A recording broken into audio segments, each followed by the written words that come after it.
құрметті студенттер, сәлеметсіздер. Бүгінгі біздің лекциямыздың тақырыбы қазақ хандығы дәуірі әдебиетінің өкілі Үмбетей Тілеуұлы.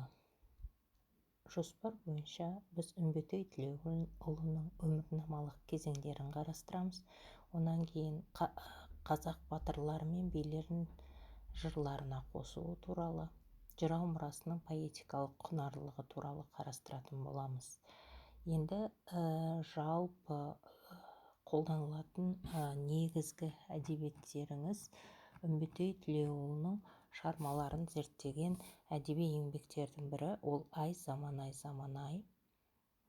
Жайық Бектұровтың художественно-композиционные особенности поэзии жырау и Акынов, 5 ғасыр жырлайды, Мұхтар Мағауиннің Қобыз сарыны, ғасырлар бедері еңбегін қарастырасыздар. Ханғали Сүйіншәлиевтің қазақ әдебиетінің қалыптасу кезеңдері, Серік Негимовтың өлең өрімі, ақын жыраулар поэзиясының бейнелілігі деген еңбектерден Үмбетей шығармашылығын қарасаңыздар болады.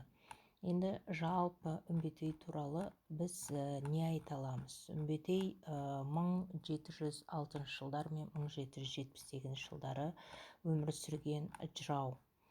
1697 жылдар шамасында осы еліміздің Ерейментау өңірінде дүниеге келген.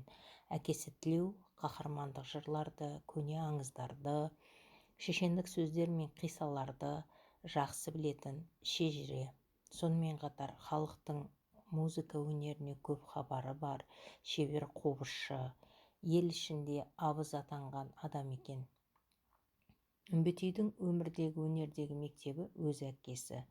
Дәріс алған ұстаздары сол кездегі әкесі тәрізді көнекөз қарттар болған. Ақындық келбеті ерте байқалған Үмбетей ауыл арасында ғана емес, жалпы жұртқа да өзіндік ерекшелігімен өте тез танылады. Жоңғар шапқыншылығы кезінде ат жалын тартып мініп, найзасы мен жалынды жырларын жауына қатар сермеген Үмбетей жырау халқының құрметіне бөленеді. Сыртқы жаулармен күресте аты шыққан батырларды мадақтау оның өзекті тақырыбына айналады. Енді тағы бір айтып кететін жағдай, ол Үмбетей бұқар жыраудың әрі замандасы, әрі тілектес, ниеттес, ең жақын досы болған адам. 18 ғасырдағы ең атақты ірі жыраулардың бірі, ол өзі көрген, басынан кешкен тарихи оқиғаларды жеріне жеткізе, шыншылдықпен жырлайды. Оның бұл қасиетін Бөгенбай батырды жоқтауынан және оның дүниеден өткенін Абылайға естіртуінен айқын аңғарамыз. Осы жырында көруге болады Үмбетейдің жыраулық, ақындық өнерінің ерекше қасиеттерін Шәкәрім Құдайбердіұлы атамызда шеберлікпен суреттейді. Қара бұжыр қанжығалы Үмбетей жырауды Мағжан Жұмабаевта ерекше мадақтап, былай деп айтып кетеді. Әрі ақын, әрі батыр қара бұжыр, айтайын өрлеп барып аспан ғасыр, дейді өзінің батыр баян дастанында, осындағы қара бұжыр Үмбетей жыраудың бұл лақап аты.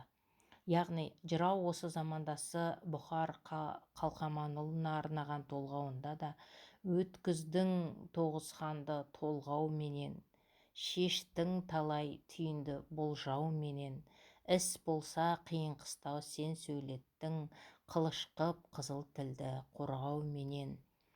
Сұраған мен берместі, жылаған мен келместі, айттым сәлем еліңнен, сарыарқадай жеріңнен, жатсаң да шірімейтін асыл тасым деп жырлап өтеді. Бұнда Үмбетейге арнау айтуы, Үмбетейді өзінің батыр баян дастанында қосуы Мағжанның, Шәкәрімнің шығармаларында белең алуы, яғни Үмбетей жырауға берілген баға деп қарастырсаңыздар болады. Енді үмбетей жырау өткіздің тоғыз ханды толғауыменен десе, яғни бұл тарихи шындық. Бұхар өз әз тәукеден бастап, одан кейінгі қазақ хандары Қайынболат, Сәмеке, Әлмәмбет, Күшік, Әбілқайыр, Барақ, Абылайдың ақылшысы кемеңгер би болған. Шешендік сөздің салмағын білетін жас жырау қара қылды қақ жара отырып, қаһарлы қылыш ала алмаған қамалды қанатты сөзбен алуға болатындығын дәлелдейді. Сөйтіп, қаз дауысты Қазыбектің ұлы Бекболат би мен Абылай ханды бір ауыз сөзбен тоқтатып, ел бірлігін сақтап қалады. Қай уақытта да үмбетей жыраудың есімі Қанжығалы қарт Бөгенбаймен қатар аталады. Арнау жырлары мен аты шыққан үмбетей жырларының ден толғауы осы Бөгенбайға арналса керек. Бөгенбай батырдың 1708 жылы 30 мың қолды бастап, қазақ елін берекесін алып, құтын қашырған қазақ орыстарды талқандап, еділдің әлі асырып тастағанын былай айтады. Балдырғаны білектей, бүлдіргені бүйректей, бөненесі үйректей, шортаны тайдай тулаған, қоралы қойдай шулаған, ұзыны шексіз, ені алыс, еділдің өттің Бөгенбай деп жырлайды. Қара құм құрылтайында қазақ жүздерінің күш біріктіруі арқасында Бөгенбай бастаған халық жасағының 1711 жылы жоңғарлармен соғыста үлкен жеңіске жетуі де үмбетей жырларында арқау болады. Бұдан кейін жоңғарлар 1720 жылға дейін бас көтере қоймайды. Есін жиып алған соң, араға 13 жыл салып бейқам жатқан қазақ еліне тұтқиылдап шабуыл жасайды. Орта жүздің Торғай, Есіл, Тобыл өзендерін бойлай Қаратау бектерінен жайлауға көшкен сәтін пайдаланып, Найман, Керей, Үйсін, Шапырашты руларының жерлерін басып алып, осында қалған жұртты бостырып жібереді. Оның үстіне кіші жүзге Еділ бойына Аюке хан бастаған қалмақтар шабуыл жасайды. Бірден екі жақты қыспаққа түсіп, барар жер басар тауы қалмаған ел Ақтабан Шұбырынды, Алқакөл сұламаға ұшырайды. Орманнан көп орта жүзден Бөгенбай жасақ жиып, Бұланты мен Бөлеңті өзендерінің жағасында жауды ойсырата жеңеді. Бұл жер кейіннен Қалмақ қырған деп аталады. Осы соғыс жорықтарына үмбетей жырау бастан аяқ қатысып, батырлардың ерлігін жырларына арқау етеді. Жоңғарлар 1733 жылы Уса Серен бастаған қалың қолды қазақ жеріне аттандырады.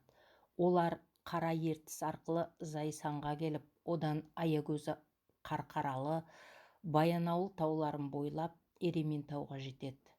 Орта жүз қолы Мұзбел тауына жиналады.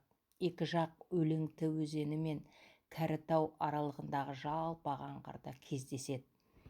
Шығыс дәстүрі бойынша жекпе-жек басталып, екі рет қалмақ батырларының күші асып, қазақтардың сағы сынады. Осы сәтте Аңырақай соғысынан бері Бөгенбайдың қасында болған Сабалақ жекпе-жекке шығады.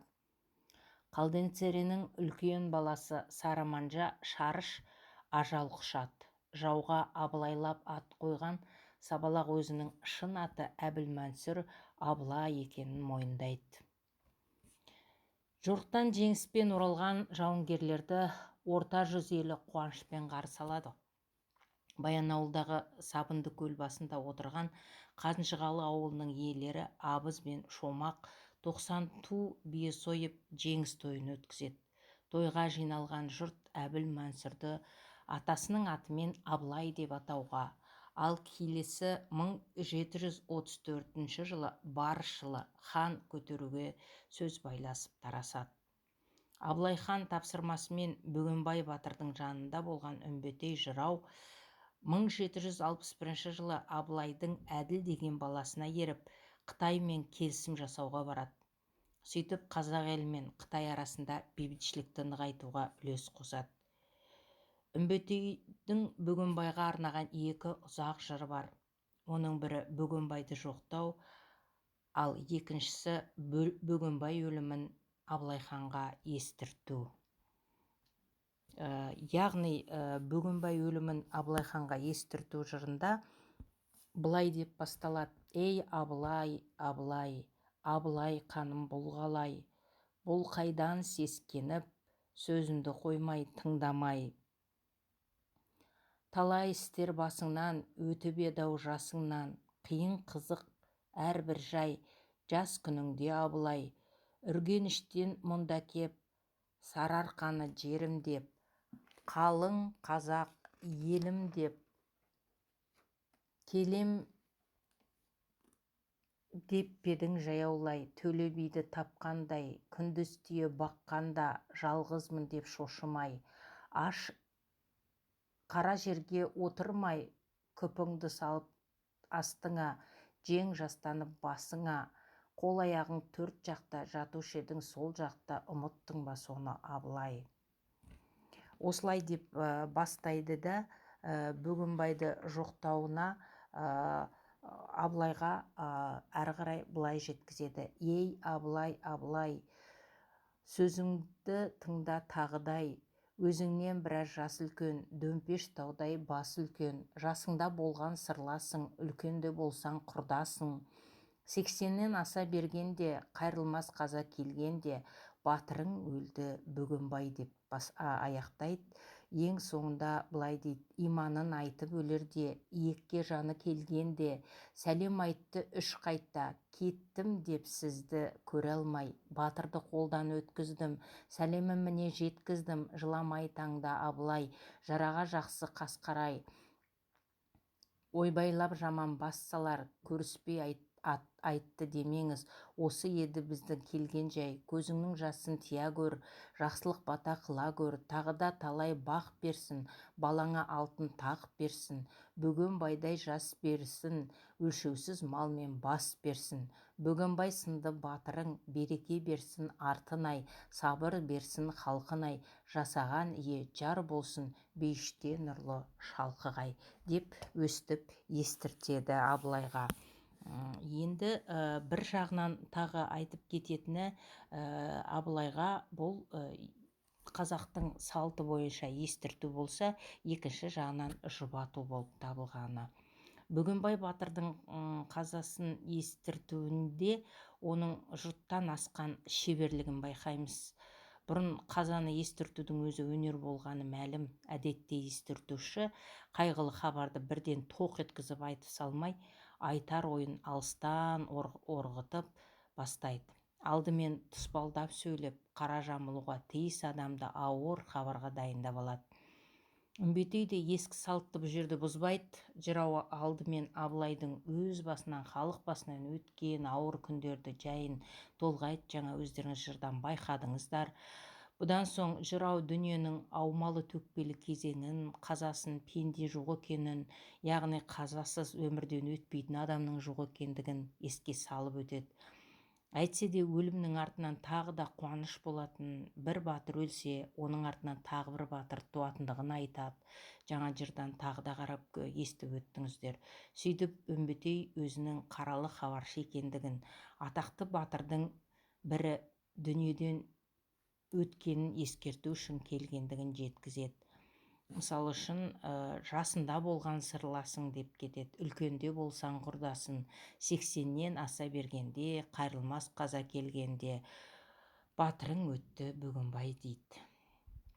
18 ғасырда қазақ ауыз әдебиетінің көрнекті өкілдерінің бірі, жыраулар әдебиетінің өкілі, Үмбетей жыраудың бізге жеткен қиссаларының көрнекті бір тұсы ол Жантай батыр жыры.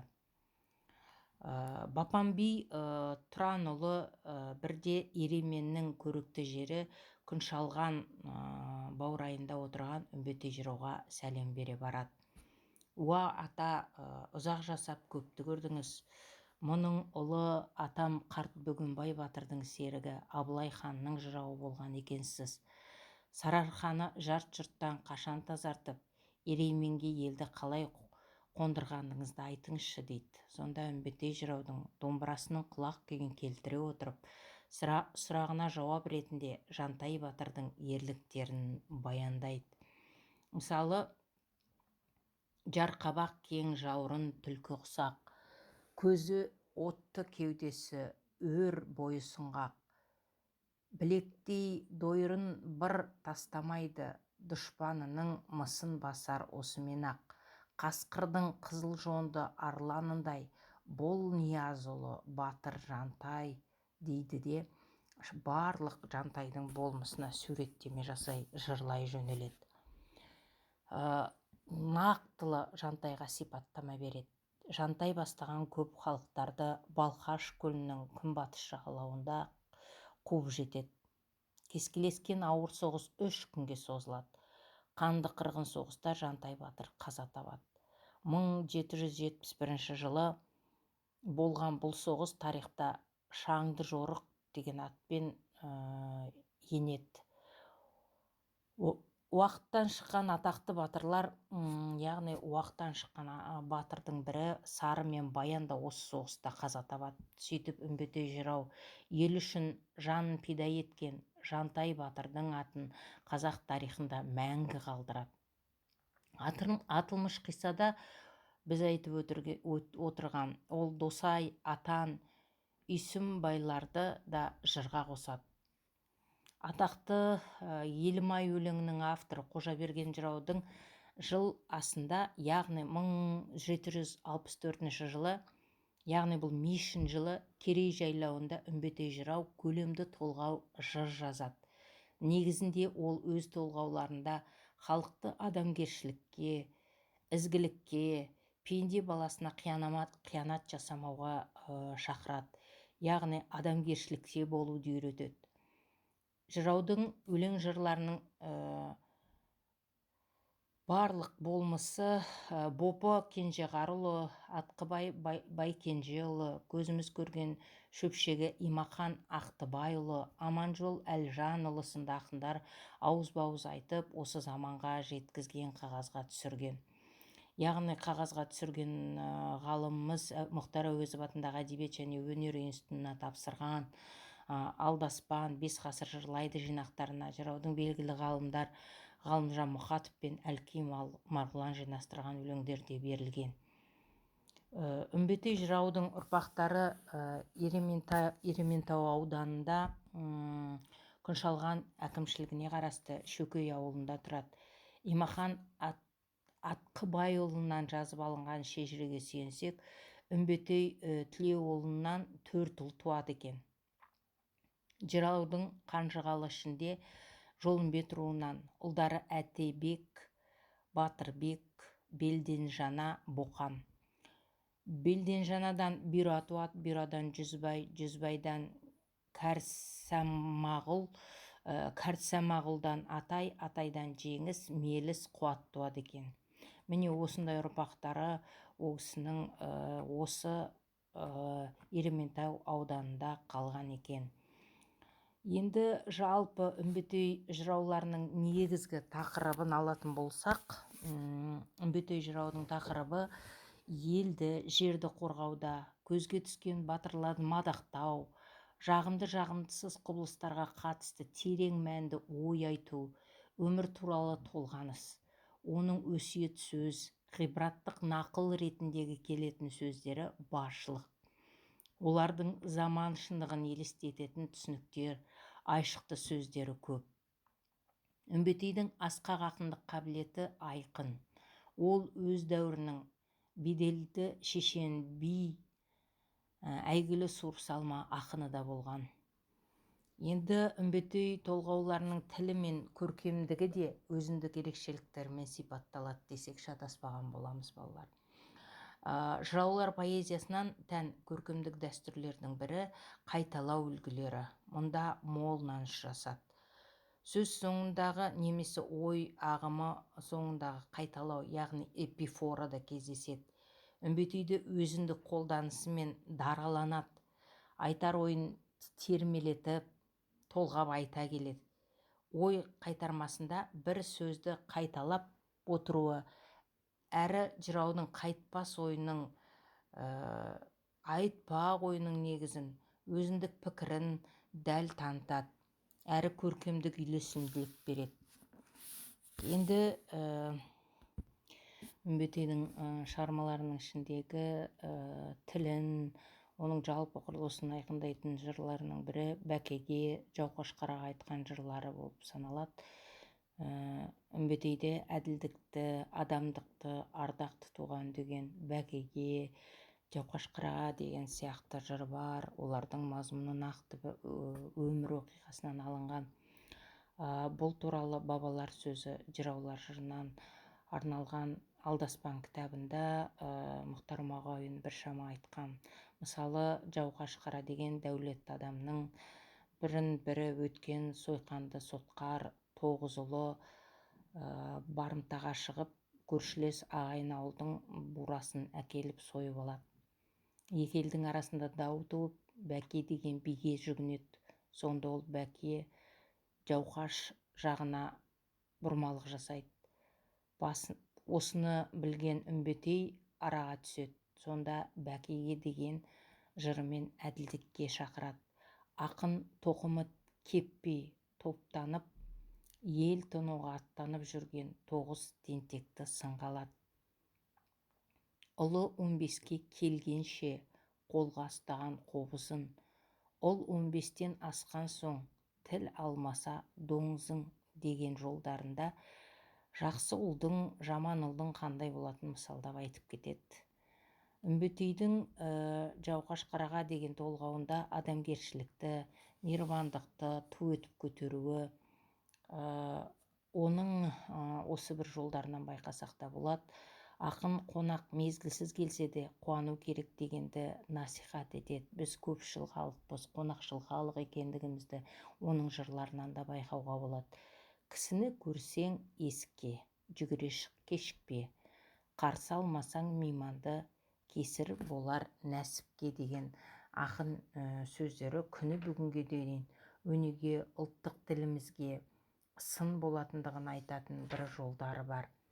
Енді Бәкеге жырынан үзінді келтірсек, мысалы, дін пұсырман баласы, адамдықтың жермес, тіл пұсырман қарашы, арамдықтан шегінбес, дәніккесін бұл шіркін, адал бір дәм жегінбес, жатқан жері даладай, екі өркеші баладай, азу тісі қаладай, жабуы жамшыдай, құйрығы қамшыдай, бура сойған не сұмдық. Тоқымы кеппей топтанып, ел тонауға аттанып, жылқышысын дойрылап, жылқыларын сойылдап, көрші жұртты шулатып, жаудай шапқан не сұмдық. Қарап жатқан жыланның құйрығын неге басасың, шағайын деп шапшыса, шошып неге қашасың, ол 15-ке келгенде қолға ұстаған қобызың, ұл 15-тен асқан соң тіл алмаса доңызың, не бетіңмен қорғайсың, жау қашардан тоғызың деген сөздерінде, жырларында жалпы Бәкеге сыр ғып та, сын ғып та, мысал ғып та айтып отырғандығын байқаймыз. Енді Үмбетей жырау дидактикалық поэзияның әйгілі шебері деп айтып отырамыз. Жыраулары поэзиясы өзінің әлеуметтік, адамгершілік сарынымен ғана емес, көркемдік сапасымен де құнды. Олар өз сөз өнерін аса қадірлеген, биік санаған. Мысалы, Асан Қайғыны алатын болсақ, таза мінсіз асыл тас сөз, таза мінсіз асыл сөз ой түбінде жатады, ой түбінде жатқан сөз шебер тоқтыса шығады дейді. Ал Шалкиіз болса, жақсылардың өзі өлсе де сөз өлмейді деп, яғни бізге нақыл қып тастап кетіп отыр. Олардың поэзиясы терме, толғау түрінде де келеді. Шешендік өрнектері мол. Жыраулар толғауларын ауызша айтып шығарған, сондықтан ауыз әдебиеті шығармаларындағыдай қайталаулар ұшырасады. бір жырау толғауларындағы ой-өрнек екінші біреуінде кездесіп те отырады. Жастайынан сөз өнеріне ден қойған Үмбетей жырау да халық шежірелерінен, шешендік сөздерінен, халық дастандарынан көп тағылым алған. Үмбетей 18 ғасырда жасаған ерлікті жырлап, ел тыныштығын көксеп өткен жалынды ақын деп отырмыз. Үмбетей жырау елінің қорғаны болған батырларды жырына арқау еткен, өмірде болған адамдардың ісі оны тікелей көрген, адамның көзімен өлшеніп бағаланады, суреттеледі. Соның нәтижесінде жыраудың толғауларынан елін жаудан қорғаған қайсар, ер, қайтпас батырдың өр бейнесін көргендей боласың. Бөгенбай өліміне, мысалы, Бөгенбай өлімін Абылай ханға естірту атты толғауларында ол Бөгенбай бастаған халық батырларын дәріптегенін байқаймыз. Қашпаған қандай ұрыстан қайратты ерлерді ұрпағына өнеге етіп кеткен. Жырау Бөгенбай батырдың ерлік бейнесін тамаша өрнектеген.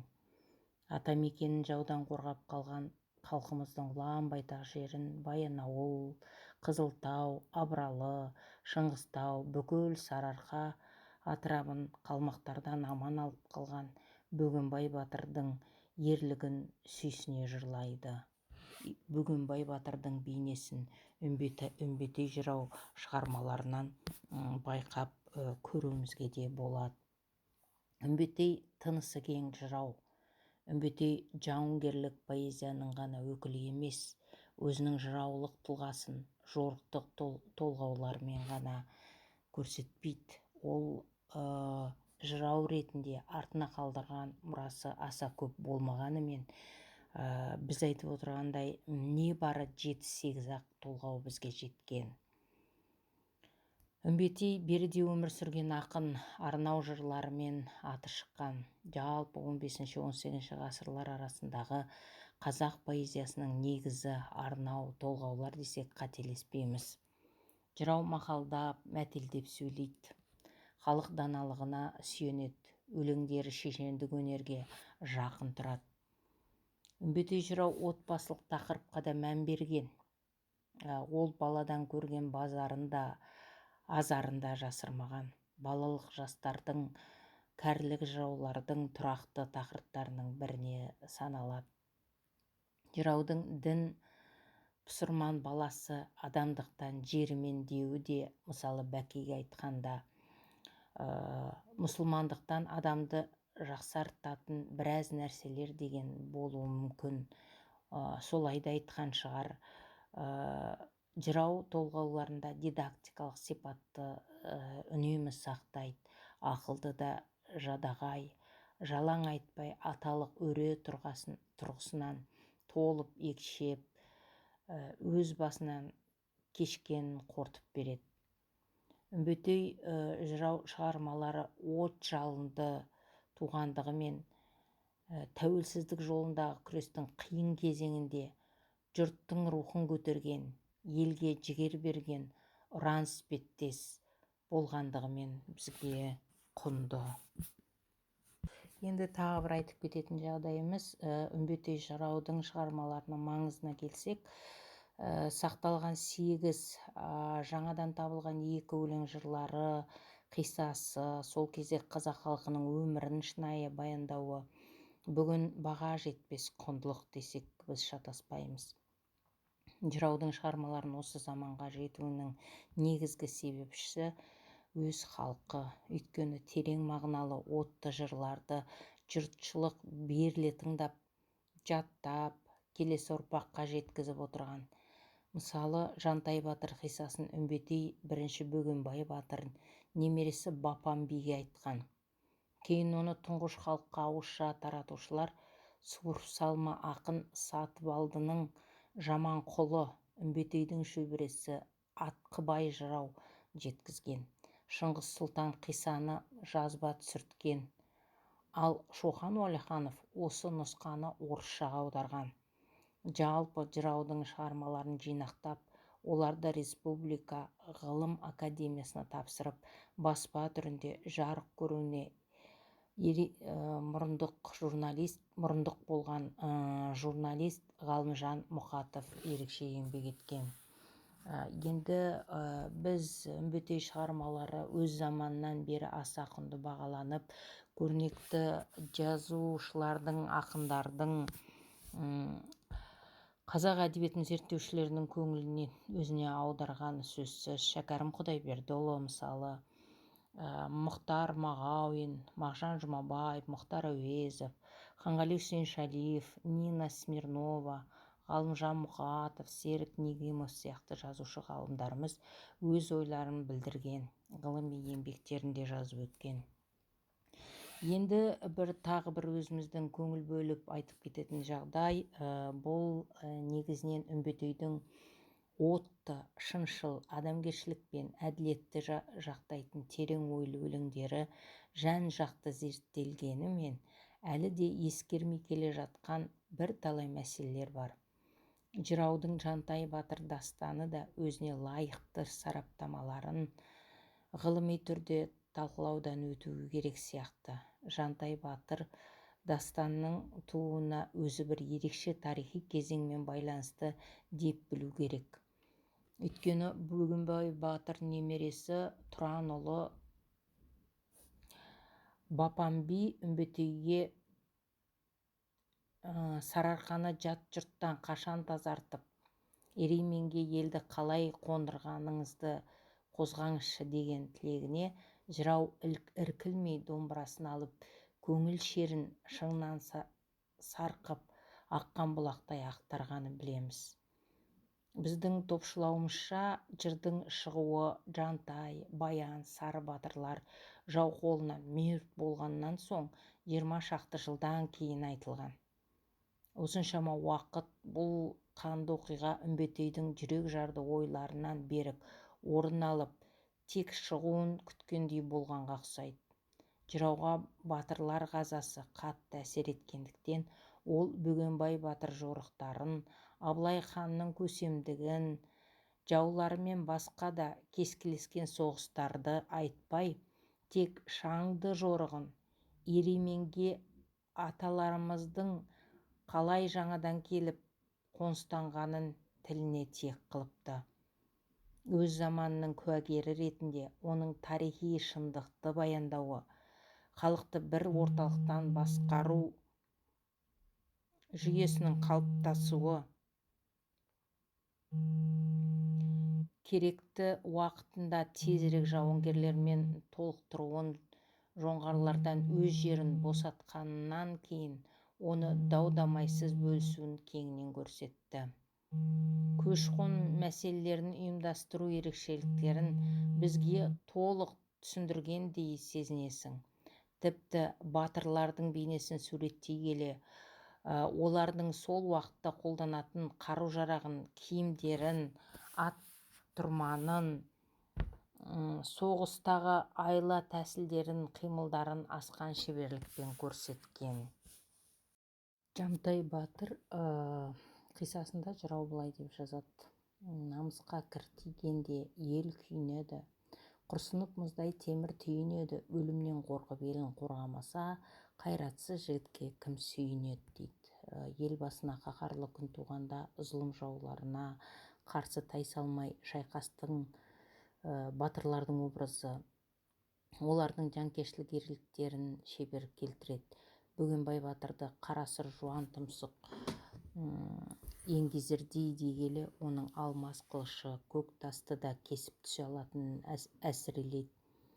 Бұл адам іс қылатын болжап байқап, ырысын бұза алмайтын ешкім шайқап, атақты қанжығалы қарт Бөгенбай, жауыңды жеке көз өзі келер жайпап.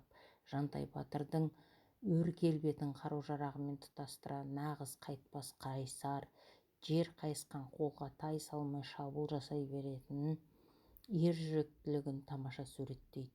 Мұны бір шумақтар сөзімен растағанда былай дейді: жер қабақ кең жауырынын, түлкі құрсақ, көзі отты, кеудесі өр, бойы сұңғақ, білектей дойырын бір тастамайды, дұшпанының мысын басар осымен-ақ.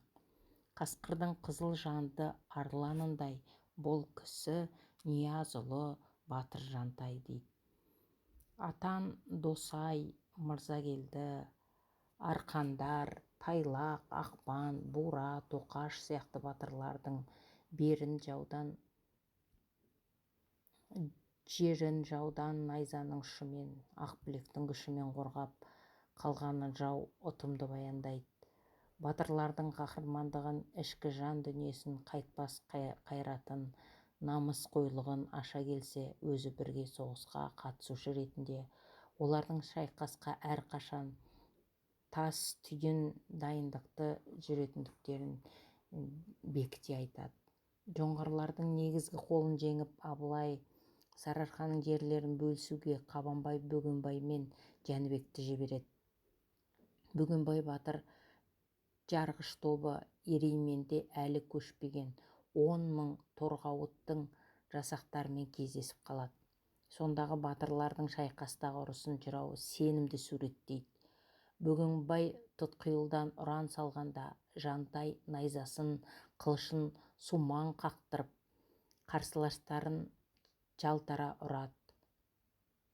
Досай кез келгенін қоңынан түйрейді, көк бөрідей жұлқып сүйрейді. Қарын дәу Досайды көкке атқалы жатқанда аттан ту сыртынан қанжар ұрады. Бөгенбай батырдың бар өмірі жаумен соғыста өткенін, отанына, халқына адал қызмет еткенін бірнеше шығармаларында жырау нақтылы деректермен көрсетеді. Мосқалданған шағында да 60 жылдан аса аттан түспей, жеңістің көшін бастап, өзі де қырғын шайқастардың ішінде жеке батырлығының үлгісін көрсетеді. Сол қақтығыстың бір көрінісі Үмбетей былай жырлайды. Жалма-жан қабан қару сермеп қатты, шоршытты сауырынан күрең атты. Қарт бөкең қаруын тез жұлып алып, ат түгіл дәудің өзін қанға қысатты. Дейді. 500 қанжығалылардың 10 мың қалмаққа қарсы шапқандығы кезінде нағыз намысқойлықтың, батырлықтың, қайтпас қайсарлықтың ұмытылмас белгісі ретінде көреміз. Үмбетейдің қисса да өткір сөз сермесі батырлардың жауына болат қылыш сермесімен үндескендей. Мына өлең жолдарын солай түсінуімізге болады. Мысалы, есік қып қалың топты жарып өтті, қырғынды қанға бояп салып өтті, алдында Жантай батыр жеке өзі талайдың басын қағып алып өтті. Дегенмен торғауыттардың күші басым болған, соңы осы шағын қол қайғылы жеңіліске ұшырағанын жырау Жантайдың қайтпас зарымен жеткізеді.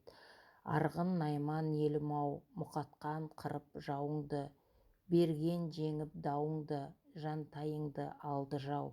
Жаугершілік замандағы қазақ өмірін, салт дәстүрін, қоғамның өз ішіндегі дау-дамайлардың шешілуін, ел бірлігін сақтаудың маңыздылығын көрсетуде жыраудың шығармаларының тарихи өрелі кең, деңгейлі биік суреттемелерге қалай жеткенін тағы да мына жолдарынан байқауға болады.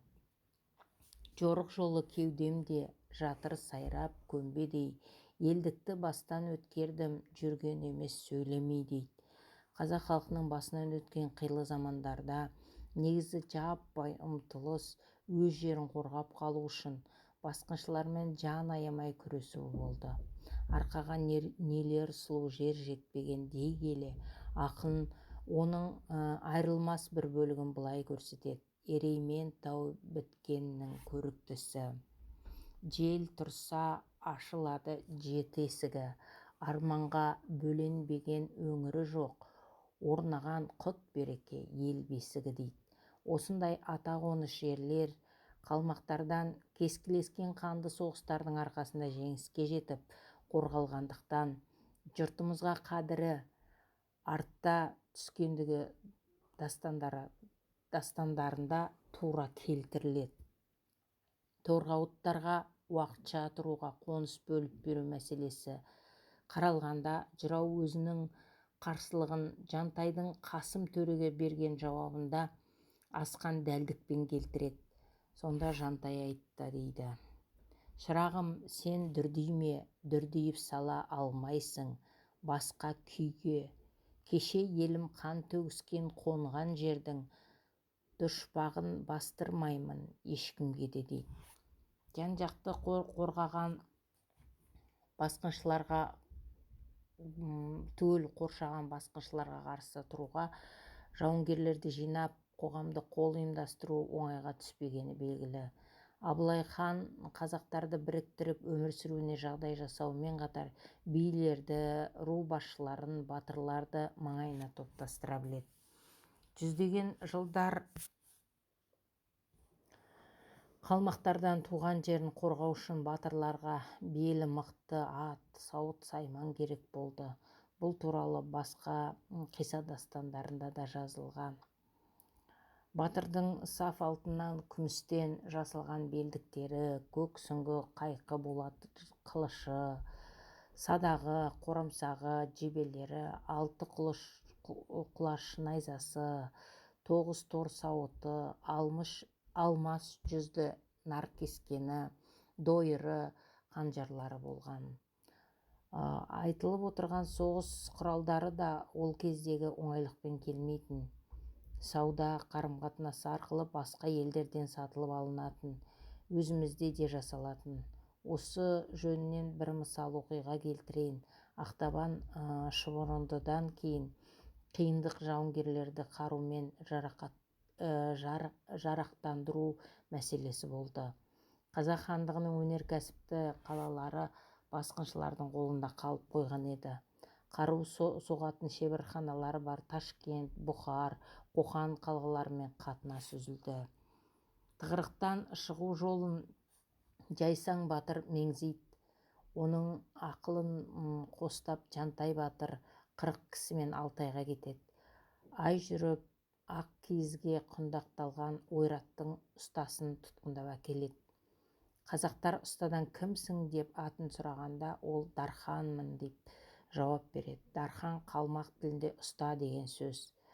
Осылай ол Дархан атанып кетеді. Ұста араша көміріне болат балқытып қару сайман соғады. Қосымша қарумен жабдықталған қазақтардың жаудың талқы қамалына жасаған шабуылы толық жеңіспен аяқталады.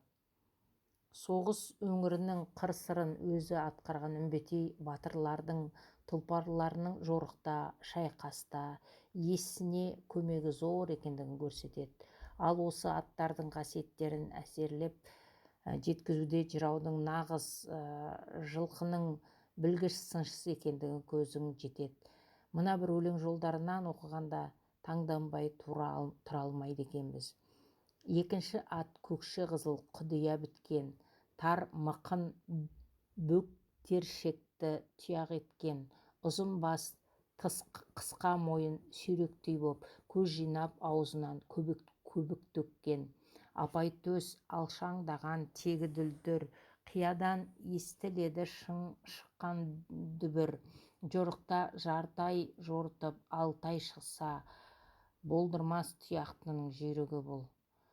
Қолға түскен қалмақтың қорын, дәуінің күрең атын Бөгенбай, Атан, Жантай, Досай батырлар сынағанда керемет тамашалап, оның тұлғасын жан-жақты сараптағанда бірінің берген бағасын басқалары қайталамайды. Қайта тың қасиеттерін келтіріп, тұлпарлығын толықтырады.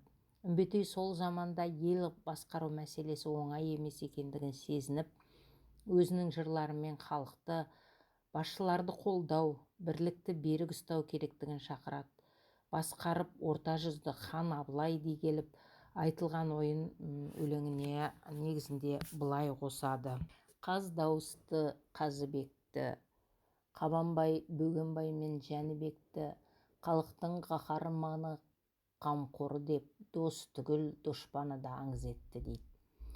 Халқымыздың тұтастығы, еліміздің бірлігі жалынды жыраудың қатты толғандырды. Өйткені жаудан қорғанудың негізгі амалы осындай екенін шығармаларында баса айтты. Қарт Бөгенбай мен Баян Батыр бастаған бұл самсаған сары қолда кімдер жоқ дейсіз. Мысалы, Керейдің Еменалы ер жабайы, Барыстай Бәсентінің ол жабайы, Балталы бағаналы Сергеліден Елшібек Оразымбет Жаулыбайы, Атығай қарауылдар атойлап бір, Тарақты Қыпшақтан да талай батыр, қалың шілге шүйілген қаршығадай ұрандап арғындармен келе жатыр дейді. Жалпы 18 ғасырдағы қазақ халқының басынан өткен тарихи кезеңнің шытырман оқиғаларын, жаулармен күресте жеңістің қуанышын, жеңілістің ащы дәмін татқандығын мүдірмес деректер ретінде қазіргі ұрпақтарына жеткізу, оларды көркем жырлармен баяндау жөнінен үмбетей баға жетпес асыл рухани қазына қалдырды. Ереймендік азаматтар ұлы аталарын ұлықтауға көптеген іс-шаралар жасады. Атап айтатын болсақ, Бөгенбай, Үмбетей, Жантай, Атам батырларға ескерткіштер қойды. Бөгенбай батыр ескерткіштері Астанада, Ерейментауда қазақтың ерлігін асқақтатып тұрғандай, Үмбетейге Ерейментауда аудандық мәдениет сарайының аты берілгені белгілі. Батырларымызға Ереймен еліне арналып кітаптар шығарылған. Ғылыми-теориялық конференциялар ұйымдастырылуда. Өз бабаларымыздың баға жетпес елімізге сіңірген істерін әлі де кеңінен насихаттай беруіміз керек. Тек сонда ғана олардың есімі халқымыздың жадында мәңгі сақтала бермек. Осымен Бөгенбай шығармашылығын тек қана бір лекция арқылы жеткізу мүмкін емес. Сондықтан да Бөгенбай шығармаларын әлі де талдайтынымызды, әлі де қарайтындығымызды ескере кеткеніміз жөн. Бөгенбай шығармашылығы бүгінгі қазақ даласындағы әрбір қазақ халқы үшін мұра. Яғни сол мұраны жеткізуші Үмбетей шығармаларын, Бөгенбайды жырлаған, кешегі Абылайды жырлаған Үмбетей шығармашылығын дамытпауымыз керек. Үмбетей жырау мұрасы өз дәуірінің тыныс тіршілігін таныта алатын философиялық мәні терең құнды мұра. Енді Үмбетейдің шығармашылығын бір лекция көлемінде айтып кетуіміз мүмкін емес. Әлі де Үмбетей шығармашылықтарын зерттеуімізге, қарауымызға болады. Енді біз өзіміз әрі қарай қарауымызға болады. Бөгенбай батырдың бейнесін сомдау, Үмбетей толғауларының мәні, жырау толғауларындағы ел мен жер тарихына қатысты деректер, Үмбетейдің арнау толғаулары мен тарихи негіздері, міне осыны қарап әрі қарай талдауымызға да мүмкіндік бар.